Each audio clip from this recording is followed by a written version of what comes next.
আসসালামু আলাইকুম রহমতুল্লাহি ওবরাকাতু। বিসমিল্লাহ আলহামদুলিল্লাহ ওসলাতু আসসালামু আলা রসুলিল্লাহ ওয়ালা আলিহি ওয়াসহাবিহি আজমাইন আম্মা বাদ। প্রিয় দর্শক শ্রোতা, আপনাদের প্রত্যেককে স্বাগত জানাচ্ছি দেশ টিভির নিয়মিত আয়োজন ইসলামী জীবন ও জিজ্ঞাসার আজকের পর্বে। এই অনুষ্ঠানের মাধ্যমে আমরা একটি বিষয় নিয়ে আলোচনা করি, সেই সাথে আপনাদের করা বিভিন্ন প্রশ্নের উত্তরের সরাসরি সমাধান জানবার চেষ্টা করি ইনশাআল্লাহ তাআলা। পুরো অনুষ্ঠান জুড়ে আমি আব্দুল কাহার আছি আপনাদের সাথে, এবং আমাদের সাথে অতিথি হিসাবে রয়েছেন বিশিষ্ট দায়ী, গবেষক এবং লেখক, অত্যন্ত শ্রদ্ধাভাজন ব্যক্তিত্ব শাইখ ডক্টর মোহাম্মদ ইব্রাহিম খলিল আনোয়ারি। আসসালামু আলাইকুম। ওয়ালাইকুম আসসালাম রহমতুল্লাহ। শাইখ কেমন আছেন? আলহামদুলিল্লাহ, আপনি কেমন আছেন? আলহামদুলিল্লাহ, আল্লাহ রাব্বুল আলামিন ভালো রেখেছেন। আহলান সাহলান মারহাবা, আপনার সাথে প্রোগ্রাম করতে পেরে শুকরিয়া আপনাকে। আপনাকেও ধন্যবাদ। শুকরিয়া দেশ টিভির আয়োজকদের। বারাকাল্লাহু ফিকুম। প্রিয় দর্শক, যথারীতি আমরা আজকে যে বিষয়টি নিয়ে কথা বলতে চাই সেটি হচ্ছে আকীদা শিক্ষায় অবহেলা, কারণ এবং তার প্রতিকার। আমরা ইমানের সাথে পরিচিত, ইমান শব্দের সাথে পরিচিত, কিভাবে ইমান আনতে হয়, এবং কিন্তু আকীদা শব্দের সাথে আমরা খুব বেশি পরিচিত না। যদিও ইমান আনতে হলে সেক্ষেত্রে অন্তরে বিশ্বাস, মুখে স্বীকার করা, কাজে পরিণত করা, এটাকে আমরা সহজেই আমরা বুঝি, এটা হচ্ছে ইমানদারের কাজ। কিন্তু আকীদাটা কি? আকীদা হচ্ছে যে বিশ্বাসগুলো আমরা রেখেছি সেটার উপরে অটুট থাকা, অটল থাকা অন্তরের দিক থেকে। ইমানের বিষয়গুলো বাহ্যিকভাবে দেখা যায়, কিন্তু আকীদার বিষয়টি একান্তই দেখা যাচ্ছে না। কিন্তু আজকে আমরা যে বিষয় নিয়ে কথা বলতে চাই সেটি হচ্ছে আমাদের শিক্ষাক্ষেত্রে আকীদাটা কতটা প্রভাব পড়ে, আমাদের পাঠ্যপুস্তক, আমাদের বই পুস্তক। সেক্ষেত্রে আমরা বাচ্চাদেরকে বা সন্তানদেরকে বা শিক্ষার্থীদেরকে কী শেখাচ্ছি, সেখানে আকীদার ক্ষেত্রে কী ত্রুটি রয়েছে কিনা, বা তাদের শেখানো প্রয়োজন কিনা, আমাদের সন্তান আছে যারা, তাদের এই আকীদাগুলো শেখানো জরুরি কিনা, এই বিষয়গুলো আমরা জানবার চেষ্টা করব ইনশাআল্লাহ তাআলা। আপনিও চাইলে আমাদের সাথে যুক্ত হতে পারবেন। দেশ টিভি ইসলামিক শো ফেসবুক পেজের কমেন্টে যে কোনো প্রশ্ন বাংলায় আমাদেরকে জানালে আমরা সে সকল প্রশ্নের সরাসরি সমাধান জানবার চেষ্টা করব ইনশাআল্লাহ তাআলা। মোহতারাম, আপনি শুরুতেই যদি আমাদেরকে বলেন যে আমরা যে বিষয়ে বলেছি আকীদা শিক্ষার যে অবহেলা, এর কোনো কারণ আছে কিনা, কি কারণ থাকতে পারে? জি, জাযাকুমুল্লাহ খায়রান। আলহামদুলিল্লাহ ওয়াসসালাতু ওয়াসসালামু আলা রাসূলিল্লাহ ওয়া আলা আলিহি ওয়া সাহবিহি আজমাইন। আম্মা বা'দ। قال الله تعالى في كلامه المجيد وفرقانه الحميد أعوذ بالله من الشيطان الرجيم بسم الله الرحمن الرحيم فاسألوا أهل الذكر إن كنتم لا تعلمون. وجاء في آية أخرى قال الله تعالى ولقد بعثنا في كل أمة رسولا أن يعبدوا الله واجتنبوا الطاغوت. وجاء في آية أخرى ليس البر أن تولوا وجوهكم قبل المشرق والمغرب ولكن البر من آمن بالله إلى آخر الآية. صدق الله العظيم. প্রিয় উপস্থাপক এবং প্রিয় দর্শক শ্রোতা সকলকে আল্লাহর দরবারে শুকরিয়া জ্ঞাপন করছি প্রথমেই, এবং দেশ টিভিকে কৃতজ্ঞতা জানাচ্ছি এবং সুন্দর একটি জীবন ঘনিষ্ঠ প্রোগ্রামের জন্য। তো আপনি যে প্রশ্নটি করেছেন অত্যন্ত গুরুত্বপূর্ণ, এবং যেটি আমরা আসলে অত্যন্ত প্রয়োজনীয়তা অনুভব করছি। আপনি যেটা শুরুতে বলেছেন আকীদা শিক্ষার অবহেলা, এটা আমরা জানি যে ঈমানের ব্যাপারে আমাদের বিভিন্নভাবে আমাদেরকে অনুপ্রাণিত করা হয়, কিন্তু আকীদা এইভাবে, এই অর্থে আমরা বিভিন্নভাবে অবহেলিত, এবং এটি একটি বলা যায় যে অত্যন্ত অবহেলার পাত্র হিসেবে আসছে। এর কারণের মধ্যে অন্যতম কারণ যেমন আপনার ধর্মীয় শিক্ষার অভাব। আমরা সকলেই জানি যে বর্তমান শিক্ষা ব্যবস্থা এবং স্বাধীনতার পর থেকে পর্যন্ত গত কয়েক দশক ধরে বিশেষ করে আমাদের ধর্মীয় শিক্ষা অত্যন্ত অবহেলা, এবং আপনি যদি একটু পরিসংখ্যান দেখেন খেয়াল করবেন যে মূল ধারার প্রায় 80% বেশি কিন্তু স্কুলগামী শিক্ষার্থী, আর 10-15% যারা মাদ্রাসা শিক্ষায় পড়াশোনা করছে। তো একটা জাতির যেখানে 85% মুসলমান, সেই একটি দেশে মাত্র 10-15% মানুষ সরাসরি ইসলামী শিক্ষার সাথে জড়িত, বাকিরা নয়। এবং এই ধারাতে কিন্তু আপনার ইসলামী শিক্ষা তথা আকীদার বিষয়টা তো আরও পরে, ধর্মীয় শিক্ষাটা অত্যন্ত অবহেলা। এবং আপনি খেয়াল করবেন যে ফাউন্ডেশন যেখানে প্রাথমিক স্তরে, সেকেন্ডারি স্তরে, কলেজ এবং বিশ্ববিদ্যালয় তো অনেক পরে, সেখানেও কিন্তু ধর্মীয় শিক্ষাটা বাধ্যতামূলক নয়, যেটার একটা বিরাট অংশ, আবশ্যিক অংশ হলো আকীদা। শেখ, আপনি যেহেতু সিলেবাসের কথা বলছেন, পড়াশোনা করেছেন, আপনি একজন মাদ্রাসা শিক্ষক। আলিয়া মাদ্রাসার 8ম শ্রেণীর একটি বই, আকাইদের বই, এটি আরও বেশ কয়েকবার আগের বছর পড়ানো হয়েছিল, সিলেবাস করা হয়েছিল, কিন্তু তার মেসেজটা খুব গুরুত্বপূর্ণ। বইটি এখন বাজারে না থাকলেও সেটি বলা হয়েছিল যে মাজারে গিয়ে দোয়া করলে দোয়া কবুল হয়, এই মর্মে আকাইদ ফিকার 89 পৃষ্ঠায় কথাটা লেখা ছিল। আপনি আমাকে জানাবেন যে আমাদের দর্শকদেরকে যে মাজারে গিয়ে দোয়া করলে কবুল হয়, এই আকীদা ঠিক কিনা? অসংখ্য ধন্যবাদ। আলহামদুলিল্লাহ, শুকরিয়া জ্ঞাপন করছি যে এই বইগুলি বর্তমানে বাতিল হয়ে গেছে এবং নতুন কারিকুলামে এগুলি সংশোধিত হয়ে আসছে। তো এটি একটি আসলে আল্লাহ তাআলার, আমরা লাইসাল বির আন তুওয়াল্লু উজুহাকুম কিবালাল মাশরিক ওয়াল মাগরিব, আপনার কেবলার মুখী হয়ে, অর্থাৎ আপনার পূর্ব হোক পশ্চিম হোক, যেদিকেই মুখ করে যদি আপনি আল্লাহর কাছে চান সেটা গুরুত্বপূর্ণ নয়, বরং গুরুত্বপূর্ণ হলো আন তুওয়াল্লু উজুহাকুম কিবলাল মাশরিক ওয়াল মাগরিব ওয়ালাকিন্নাল বিররা এটা হলো আয়াতটা হলো আপনার লাইসাল বিররা আন তুওয়াল্লু উজুহাকুম কিবলাল মাশরিক ওয়াল মাগরিব ওয়ালাকিন্নাল বিররা মান আমানা বিল্লাহ ওয়াল ইয়াউমিল আখির। মান আমানা বিল্লাহ এটা একেবারে সবার আগে, ওয়াল ইয়াউমিল আখির দুটি কিন্তু অদৃশ্য একটা জিনিস এবং সব কিছু কিন্তু আমাদের আল্লাহর কাছে চাইতে হবে। এখন সরাসরি মাজারে গিয়ে এবং এই আস্থা এই বিশ্বাস যদি কেউ করে, যেমন মাজারে গেলে, মাজারে মানত করলে, মাজারে কোনো কিছু উপটকন দিলে সেটা মানে আমার দোয়া কবুলের উসিলা হবে, এটা একেবারেই ভ্রান্ত ধারণা, এটা সঠিক নয়। আপনি বলছেন যে বইটি বাজারে নেই বা এটা সংশোধন করা হয়েছে, কিন্তু প্রশ্ন হচ্ছে এই বইটি যারা সিলেবাস করেছেন তারা হয়তো বা আমার পাঠ্যপুস্তক এখন হয়তো পড়াচ্ছি না, কিন্তু তাদের মধ্যে এই বদ্ধমূলটার ধারণা তো থেকেই গেল এবং যে সকল শিক্ষার্থীরা এই বইটি পড়ে সামনে বেরিয়েছে তার মাথায় তো আসলে এই আকীদার এই বিষয়টি রয়ে গেল। তো আমরা সে কারণে আমরা মনে করলাম যে এটি পিছনের হলেও এই কথাগুলো অত্যন্ত গুরুত্বপূর্ণ, এটা আমাদেরকে সচেতন করা অত্যন্ত গুরুত্বপূর্ণ এই বিষয়গুলি। জি আরেক জায়গায় বলা হয়েছে সেটিও হচ্ছে এই বইয়ের মধ্যেই বড়দেরকে সম্মানে পায়ে চুমু খাওয়া সুন্নত, এটি আলিয়া মাদ্রাসার 6ষ্ঠ শ্রেণীর বইতে ছিল, কিন্তু অনেকেই মনে করে আমাদের দেশে কদমবুসির একটা প্রচলন রয়েছে, সেখানে বাবা মাকে কদমবুসি করে, কোনো দরবারে তো কদমবুসিটাই একটা বড় ধরনের একটি মেসেজ রয়ে গেছে। তো যদি এইভাবেই একটা মেসেজ শেখানো হয় কাউকে না কাউকে যে বড়দের সম্মান করা পায়ে চুমু দেওয়া সুন্নাহ, তা রাসূল সাল্লাল্লাহু আলাইহি ওয়াসাল্লাম আমল কি বলে বা সাহাবীদের আমল কি বলে এক্ষেত্রে? এটা আমি যতটুকু কোরআন হাদিস থেকে পড়েছি, জেনেছি, আল্লাহর সামনে ছাড়া কারোর সামনে মাথা নত করা যায় না। সেক্ষেত্রে আপনি যদি কাউকে চুমু করতে যান, ডেফিনেটলি তার সামনে মাথা নত করতে হবে।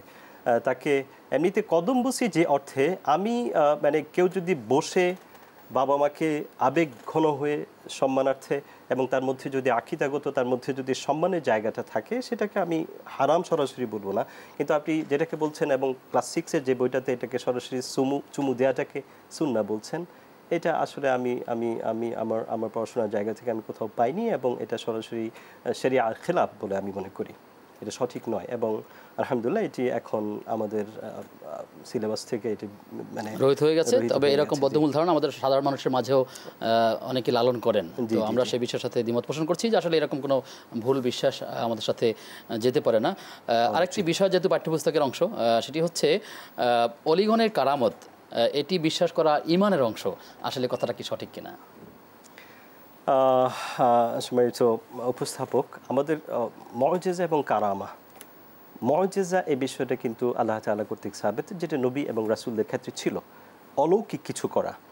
কিন্তু কারামাতের বিষয়টা ওয়ালিদের ক্ষেত্রে কারামাতের বিষয়টাকে আপনি যদি অতি প্রাকৃতিক পর্যায়ে নিয়ে যান এবং সেটাকে যদি আকীদার অংশ হিসেবে মনে করেন, তাহলে সেখানে কিন্তু বিভ্রান্তি আছে। ওয়ালিরা আল্লাহর দরবারে একজন মানে ওয়ালায়াতের ব্যাপারে কোনো সন্দেহ নেই, তারা আল্লাহর কাছাকাছি পৌঁছাতে একেবারে সর্বোচ্চ পর্যায়ে চলে যেতে পারেন, কিন্তু তাদের কারামাতের কারণে এবং কারামাত সৃষ্ট যে সমস্ত অলৌকিকগুলি হয়েছে, এগুলিকে যদি আপনি মনে করেন যে না এটার উপরে আস্থা রাখতে হবে, এটার উপরে আস্থা না করলে আপনি কাফের হয়ে যাবেন, এই বিশ্বাসটা আমি মনে করি ঠিক না। তার মানে তাদের যে মেসেজটি যে আসলে কারামত বিষয়টা থাকতে পারে, কারো ক্ষেত্রে হয়ে থাকতে পারে, কিন্তু সেটি ঈমানের কোনো বিষয়টি অংশ নয়, এরকমই তো বলছেন? এইটাই বলছি আমি। জি আরেকটি বিষয় আকায়েদ ফিকহের একটি অংশ, সেটি হচ্ছে ইবতিদায়ের 5ম শ্রেণীতে ছিল। মেসেজটি হলো এই কারণে যে সেখানে 10 পৃষ্ঠায় বলা হয়েছিল যে সুন্নাত এবং বেদাত, এই আলোচনা এই চ্যাপ্টারে বলা হয়েছিল বেদাত দুপ্রকার, উত্তম বেদাত এবং সাইয়্যা এবং নিন্দনীয় বেদাত। আসলে আপনার গবেষণায় কি বলে, এরকম কোনো বেদাত আছে কি, যে যদি আমাদেরকে জানান, দর্শক উপকৃত হবে ইনশাআল্লাহ তাআলা। অসংখ্য শুকরিয়া, এটা অত্যন্ত জীবন ঘনিষ্ঠ প্রশ্ন। আমার জানার মতে বিদআতে হাসানা, বিদআতে সাইয়্যা এভাবে ক্লাসিফাই করে জমহুরুল উলামা এ ব্যাপারে একমত পোষণ করেননি। তারা সকল বিদআতের ব্যাপারে কথা বলেছেন, সকল বিদআতের ব্যাপারে বলেছেন।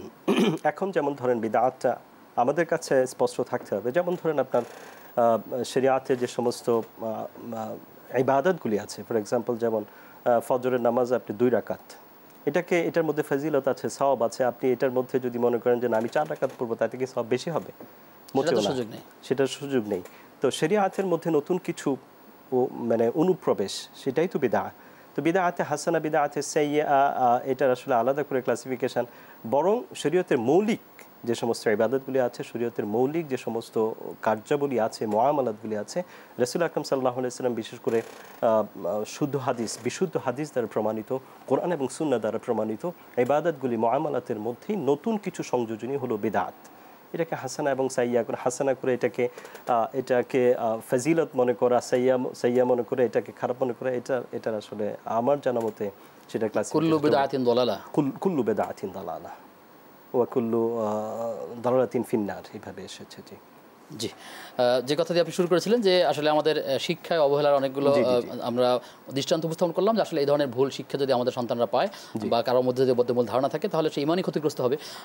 তো আপনি আমাদের কারো কিছু কারণের কথা যদি বলেন যে আসলে শিক্ষা এখানে আকীদার ক্ষেত্রে কি কি ত্রুটি থাকতে পারে। আমি যেটা শুরু করেছিলাম যে আমাদের মধ্যে ধর্মীয় শিক্ষার অভাব, যেটা আমরা বলেছি যে আমাদের দেশের 80 বা তার বেশি মুসলমান হওয়ার পরেও ধর্মীয় শিক্ষাটা অত্যন্ত অবহেলার মধ্যে আছে। এরপরে সেকেন্ড যে পয়েন্টটা আমি বলতে চাই সেটি হলো যে আপনার আধুনিক শিক্ষার প্রতি মনোযোগের অতি মনোযোগ।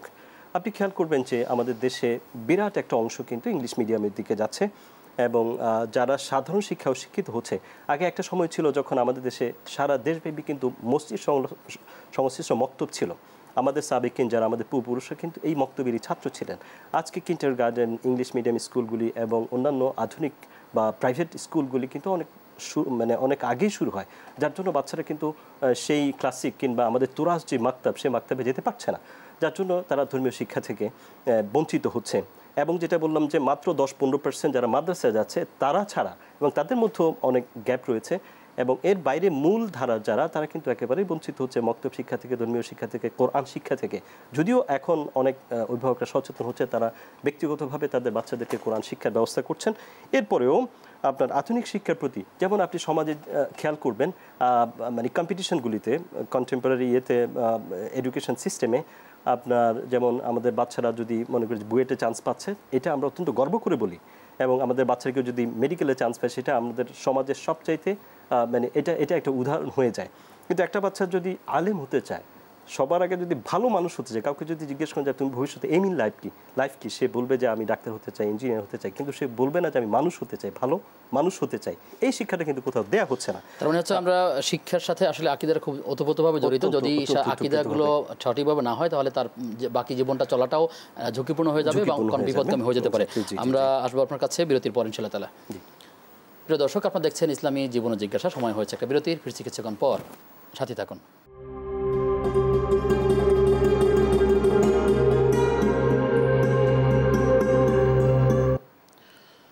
বিরতির পরে সবাইকে আবারও স্বাগত জানাচ্ছি দেশ টিভির নিয়মিত আয়োজন ইসলামী জীবন ও জিজ্ঞাসার আজকের পর্বে।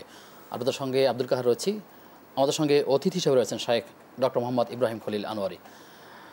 মোহতারাম আমাদেরকে প্রশ্ন করেছেন নাম প্রকাশে অনিচ্ছুক, কিশোরগঞ্জ থেকে। তিনি জানতে চাইছেন যে আমি অনেক লোকের জুয়ার টাকা কৌশলে নিয়েছি, এটা কি আমাকে ফেরত দিতে হবে? এটা কি হক নষ্টের মধ্যে পড়ে কিনা?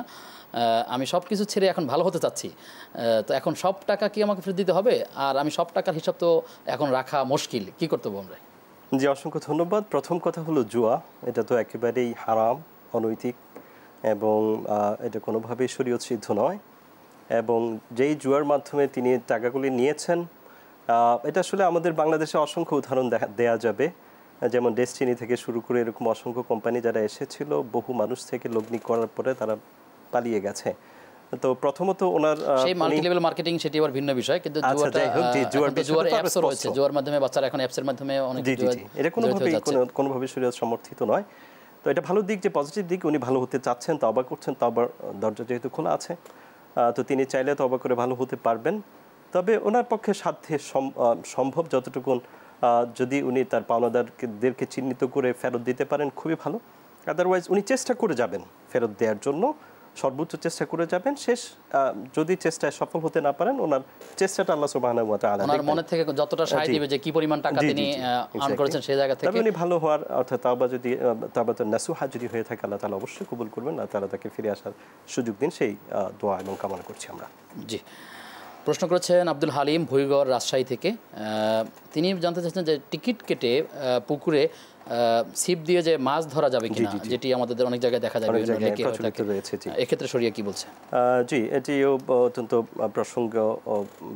প্রাসঙ্গিক একটি প্রশ্ন। আমাদের দেশে অনেক জায়গায় দেখা যায় যে প্রসিদ্ধ পুকুর কিংবা দিঘিতে এই বড়শির প্রতিযোগিতা হয়ে থাকে। তবে এটা কখনোই যেমন আপনি যদি বিক্রি করেন, টিকিট বিক্রি করে, এটা তো আসলে আপনি একটা টাকা দিয়ে, একটা পরিমাণ দিয়ে টিকিটটা ক্রয় করছে, এটা লটারির মতো। তো এটা সরাসরি এভাবে লটারি ক্রয় করাটা শরিয়া সিদ্ধ নয়, বরং আপনি যদি এটা একটা ফিজ ধরেন যে ঠিক আছে এটা এন্ট্রি ফিজটা এরকম 2000 টাকা হোক 500 টাকা হোক, সে এন্ট্রি ফিজ দিয়ে যদি সে রাজি থেকে সে যদি তার থেকে সাই দিয়ে সে যদি সেখানে অংশগ্রহণ করে তাতে আপত্তিকর কিছু নেই। কিন্তু মানে এন্ট্রি ফিটা একটা নির্ধারণ করা হলো, সেখানে কেউ মাছ ধরবে কেউ ধরবে না, কেউ পাবে কেউ পাবে না, সেটি হতে পারে সেটা পার্কের যে কোনো জিনিসের এক্সিবিশন যেটা সেটা ঠিক আছে, সেটা শরীয় সিদ্ধ। কিন্তু লটারির মতো করে আপনার এভাবে এটা সঠিক নয়। জি, প্রশ্ন করেছেন যে আকিমুল ইসলাম কালীগঞ্জ ঝিনাইদহ থেকে, তিনি জানতে চাইছেন যে আমাদের বাড়িতে মুরগির ফার্ম রয়েছে, এতে কেউ কেউ বিরক্ত বোধ করে, আমার কি এর জন্য কোনো গুনাহ হচ্ছে? অর্থাৎ এই মুরগির ফার্ম দেওয়ার কারণে তার এর ময়লা কিংবা তার নাপাকির গন্ধের কারণে পরিবেশের ক্ষতি হচ্ছে এবং প্রতিবেশীরাও কষ্ট পাচ্ছে, এতে তার গুনাহ হচ্ছে কিনা, কি করা দরকার? অসংখ্য ধন্যবাদ। এখানে আসলে এটি অত্যন্ত প্রাসঙ্গিক আমাদের দেশে। আপনি প্রথমে খেয়াল করবেন যে আজকে যদি এই যে ফার্মের মুরগিটা যদি ব্রয়লার মুরগিটা যদি দেশে না আসতো বা আবিষ্কার না হতো, আমাদের এই যে সুষম খাদ্যের সরবরাহ কিন্তু সেভাবে হতো না। আজকে যদি সেটা না হতো দেশীয় মুরগির দাম অনেক বেশি থাকতো। তো এটাও তো অত্যন্ত একটা পজিটিভ দিক এবং অনেকে স্বাবলম্বী হচ্ছে এই বিষয়টাতে। তবে তার জন্য আমাদের যেটি পরামর্শ থাকবে, উনি যতটা পরিষ্কার পরিচ্ছন্ন করে রাখতে পারেন, যদি ওনার পক্ষে এই ফার্মটাকে লোকালয় থেকে একটু দূরে যেখানে মানুষের জন্য কষ্টকর কম হয় সেটা ওনার চেষ্টা করা উচিত। আদারওয়াইজ অবশ্যই কিছু না কিছু মানুষের কষ্ট যদি হয়ে থাকে সেটার জন্য কিছুটা তো অবশ্যই নিন্দনীয় কাজ আমরা মনে করি। সেক্ষেত্রে যদি উনি ফার্মটা ভালো পরিষ্কার পরিচ্ছন্ন রাখেন, পরিবেশের যাতে দূষণ না হয় এবং যাতে প্রতিবেশীরা কষ্ট না পায়, থেকে মানুষের জন্য সার্ভিস দিচ্ছেন, মানুষকে একটা অনেক মানে সার্ভ করছেন, তাই না? সেটাও তো পজিটিভ দিক। তো দুটো মিলিয়ে আমাদের পরামর্শ হলো যে উনি এটা পরিষ্কার পরিচ্ছন্ন রাখা, এটা যদি লোকালয় থেকে একটু দূরে নিয়ে মানুষকে কষ্ট যতটা লাঘব করা যায় এটা করা উচিত। জি, প্রশ্ন করেছেন যে গর্ভবতী মহিলার যদি দাঁড়িয়ে সালাত আদায় করতে কষ্ট হয় তবে কি তার জন্য বসে সালাত আদায় করা যাবে বা তিনি করতে পারবেন? দেখুন, শরিয়াত কখনোই কোনো কিছু মানুষের উপর চাপিয়ে দেয় না।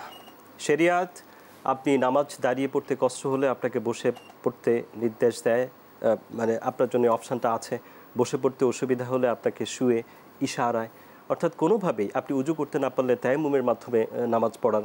কিন্তু আল্লাহ তাআলা যেটা চান, আমরা যেমন কোনো অফিসে আপনার অফিসের উপস্থিতিটা আপনার ফিঙ্গারপ্রিন্ট যেটা, এটা কিন্তু আমরা সময় মতো করে থাকি। তো আল্লাহ তাআলা আমাদের কলবটা দেখেন, আপনি আপনার ভিতর থেকে আপনার মনের দিক থেকে আপনার কতটা। সেক্ষেত্রে একজন গর্ভবতী মহিলা ডাক্তার যদি বলে থাকেন যে না আপনি দাঁড়িয়ে নামাজ পড়তে পারবেন না, ডাক্তার যদি সার্টিফাই করেন, সেক্ষেত্রে তিনি বসে নামাজ পড়তে পারবেন। এটা শরীয়তের কোনো বাধা নেই বলে আমার মত। জি, প্রশ্ন এসেছে যে কুরআনুল কারীমকে ভালোবেসে অনেকে চুম্বন করেন, বুকে জড়িয়ে ধরেন, এটি বৈধ কিনা? আসলে এটি কি ধরনের বহিঃপ্রকাশ, কি দেখুন, কোরআনে কারীম আমাদের ধর্মীয় গ্রন্থ, আমাদের সবচেয়ে ভালোবাসার গাইডলাইন। এই কোরআনকে কেউ যদি ভালোবাসা ভরে চুমু দেয়, এখানে দোষের কিছু আমি মনে করি না। কারণ হলো, যেমন ধরেন কোরআনে একটা আয়াত যদি কোনো একটা কাগজ এটা নিচে পড়ে যায়, এটাকে সংরক্ষণের কথা বলা আছে। কিন্তু এটাকে কেউ যদি মনে করে থাকে যে না এটাকে চুম্বন করলে আমার এত পরিমাণ সওয়াব হবে, এই পরিমাণ ফজিলত হবে, এটা আমার মনে হয় স্পেসিফিক করে ফজিলতের বিষয়টা ফজিলতের জন্য হতে পারে, কিন্তু এটাকে আলাদা করে জাস্টিফাই করাটা আমার মনে হয় ঠিক না। জি, প্রশ্ন হচ্ছে যে শীতপ্রধান দেশে বসবাস করেন তিনি লিখেছেন যে এখানকার মানুষ জুতা সহকারে সালাত আদায় করে থাকে, এভাবে জুতা সহকারে সালাত আদায় করা জায়েজ কিনা, ইসলাম কি বলছে? এটা দেখুন, আমরা বলবো যে এটা আদবের খেলাফ, তবে নামাজ হয়ে যাবে যদি জুতার মধ্যে কোনো ধরনের নাপাকি না থাকে। আমরা যেমন জানাজার নামাজ পড়ি অনেক ক্ষেত্রে দাঁড়িয়ে ময়দানে, সেখানে অনেক ক্ষেত্রে আমরা জুতা খুলতে পারি না। কিন্তু সাহাবায়ে কেরাম রাসূল সাল্লাল্লাহু আলাইহি ওয়াসাল্লাম কি জুতা পরে সালাত আদায় করছেন কিনা এরকম রাসূল আকরাম সাল্লাল্লাহু আলাইহি ওয়াসাল্লামের সময়ে যুদ্ধের ক্ষেত্রে এমনটা নজির আছে আমার জানা মতে।